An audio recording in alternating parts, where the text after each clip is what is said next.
Hello and welcome to today's Here's to Your Health podcast. Thank you for joining us. My name is Don Lintzman. I'm your host for today's podcast. My guest is Patrick Stevens. Patrick is the Director of Cardiopulmonary Services here at CCMH. And Patrick, thank you for taking time to visit with us today. Thank you.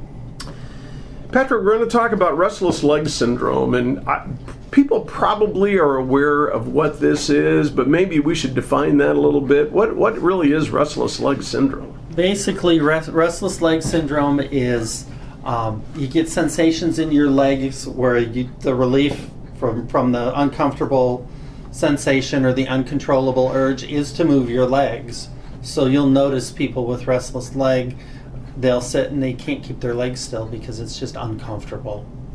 You know, my mother had restless leg syndrome, and I could never quite figure out exactly what she was talking about. I mean, was she jogging in her sleep or what was going on there? But I think probably it's one of those things that once you've experienced it, you know exactly what it is, that we're talking about.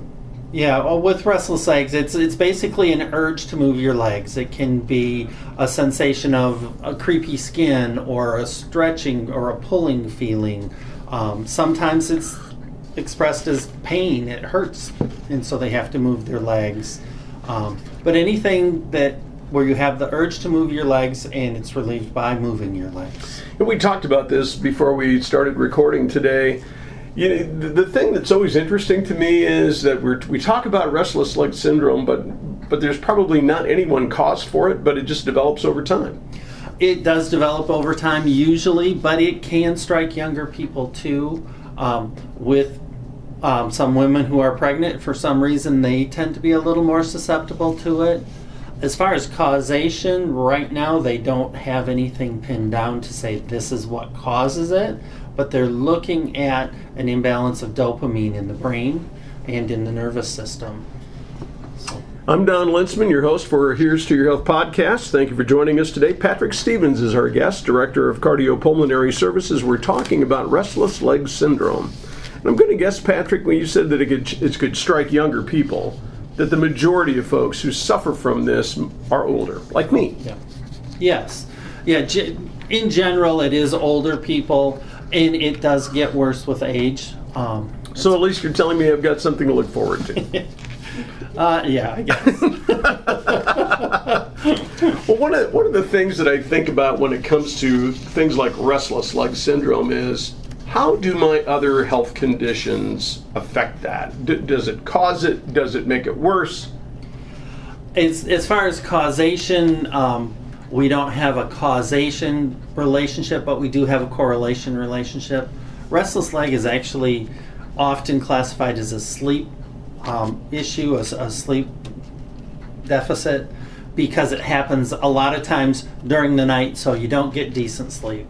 And anything that affects you not getting good sleep affects everything else in your body. So. You know, one of the things that we talk about a lot on the podcast is, what are the triggers for these kinds of things? And you and I had this conversation again before we started today, whether or not people who have restless leg syndrome spend a lot of time on their feet during the day, especially on hard surfaces like hardwood floors or concrete, which I guess I can understand that, because people who spend a lot of time on their feet and on hard surfaces end up having leg problems, back problems, so on and so forth.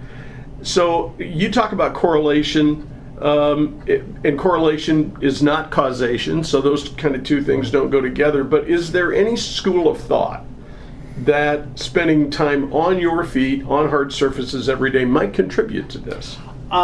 That is one of the things they are looking at, but the main thing they're taking a look at is the chemical deficiency in the brain, the dopamine, because that is a neurotransmitter, and if you don't get your nervous system signals right, it can cause the need to move your legs and the sensations that cause you to need to move your legs. You know, I'm not saying this to be funny, but dopamine usually is tied back to laughter, doing things that release that chemical in your brain. Perhaps people who are listening to our podcast today will have less restless leg syndrome if they just laugh along with us while we talk about this. It is serious, and I get that. But let's not not get too serious about this. Any home treatments that people can do that might help with this? As far as home treatments you can do leg massages, you can soak your legs and feet, and just stretch. Make sure you stretch your legs, pull your toes up towards your leg and stretch the Achilles tendon out. Those are the main things as far as home therapies that they recommend. Sometimes they'll use hot or cold packs, but with where we're at with it now, I think the most success has been with some medications. Requip is the big one that they're using now. There is another chemical name for it that I can't remember right now, so you may hear another name for it, a longer chemical name, but Requip is the most common drug that they're using at this time. My guest on the podcast today is Patrick Stevens. Patrick, see, that's something we can all laugh about, so that makes it easy. Easy for you to say, not as easy for me to say. Patrick Stevens, who is our Director of Cardiopulmonary Services here at CCMH, we're talking about Restless Leg Syndrome. So in all of the discussions that we've had here today, Patrick, I mean, so it's a mystery. It's shrouded in mystery anyway, how it starts, how it develops. We know it happens over time. We know it's mostly in older folks. We know that there aren't very many treatments for this. There might be a little medication, so on and so forth. If I think that I have restless leg syndrome, what really should I do? Where do I need to go to start to try to figure out what I can do to make this better? Basically, you would need to just make an appointment with your doctor and tell them what your symptoms are. And basic symptoms, generally it starts in the evening or when you're in a rest period. If you sit down to take a rest at work, it can happen then, but most commonly in the evening when you're just relaxing after the end of the day. You start to have the sensations, the creepy, the crawly, what they refer to sometimes as electric, like might feel like you got an electric shock. Sensations that make you need to move your legs, and just make sure you explain to your physician what you're experiencing. I have experienced some of that in the past, not recently, but there was a time in my past where I had spent a lot of time on my feet, a lot of walking during the day, those kinds of things in those particular jobs. So I can understand why, if you get a lot of activity during the day, where maybe that would be the case. Last question before we move on. Is there any correlation then between lots of activity during the day or not much at all? At this point, I'm not aware of any correlation between the two, but they do say when you sit down to relax, so I think they just haven't come out and officially said that there is a correlation, or they may not have enough data yet.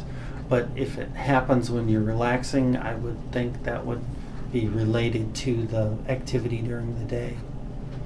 You know, this is fascinating because it's one of those more mysterious ailments that people have. Obviously, it's not debilitating. It doesn't interfere with the amount of work that you can do or whether or not you can even go to work, but it has everything to do with your sleep, which we know is the basis for maintaining good health. And I think that probably is more your forte than anything else, is helping people get a good night's sleep. Basically, a lot of times people are diagnosed during a sleep study. That's how I was diagnosed. I had very, very mild, and I did not even know I was having it until the morning after my sleep study. The tech said, "Well, your right leg never calmed down at all during the night." And I said, "I didn't know it was having a problem." And she said, "No, it was active most of the night." So interesting. Well, you know, sleep studies, we've talked about it before, but we'll have to have you come back because that's a different topic for a different day. But we'll have you come back. We'll talk about sleep studies in the future. In the meantime, if somebody, just because we mentioned it today, if somebody's got an interest in that, maybe give you a call? Sure. They can give me a call anytime. And the number would be? 712-265-2666. And you could also email Patrick at pstevens, STEV, ENS at CCMHIA. Thank you for helping with me with spelling today. Evidently, I've got two problems today, spelling and speaking, so that tends to be an issue. Patrick, thank you for your time today. I appreciate it very much. Yeah, it was nice being here. My guest on the podcast today is Patrick Stevens. Patrick is the Director of Cardiopulmonary Services here at CCMH, and we're talking about Restless Leg Syndrome. If you'd like more information, make sure you make a phone call or send an email, and Patrick will be happy to help you with that. I'm Don Lintzman, your host for the Here's to Your Health podcast. Thank you for listening today. Have a great day.